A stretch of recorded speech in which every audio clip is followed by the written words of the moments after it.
មនាលភិក្ខុទាំងឡាយចុះបដិច្ចសមុប្បន្នធម៌ទាំងឡាយតើដូចម្ដេចមនាលភិក្ខុទាំងឡាយជារាមរណៈមិនទៀងជាធម្មជាតិដែលបច្ច័យប្រជុំតតែងកើតព្រោះអាស្រ័យបច្ច័យជាធម្មជាតិតែងអស់ទៅជាធម្មតាសូន្យទៅជាធម្មតាវិនិច្ឆ័យទៅជាធម្មតារលត់ទៅជាធម្មតា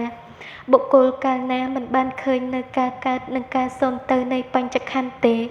ហើយរស់នៅ100ឆ្នាំក៏ដោយជីវិតរបស់បុគ្គលអ្នកឃើញនៅការកើតឡើងនិងការសូន្យទៅនៃបញ្ចក្ខន្ធសូម្បីរស់នៅតែមួយថ្ងៃក៏ប្រសើរជាងមនាលភិក្ខុទាំងឡាយចិត្តមិនទៀងរបស់ណាមិនទៀងរបស់នោះជាទុក្ខរបស់ណាជាទុក្ខរបស់នោះជាអនត្តារបស់ណាជាអនត្តារបស់នោះបុគ្គលត្រូវយល់ដោយប្រាជ្ញាដ៏ប្រពៃតាមពិតយ៉ាងនេះថានោះមិនមែនរបស់អញ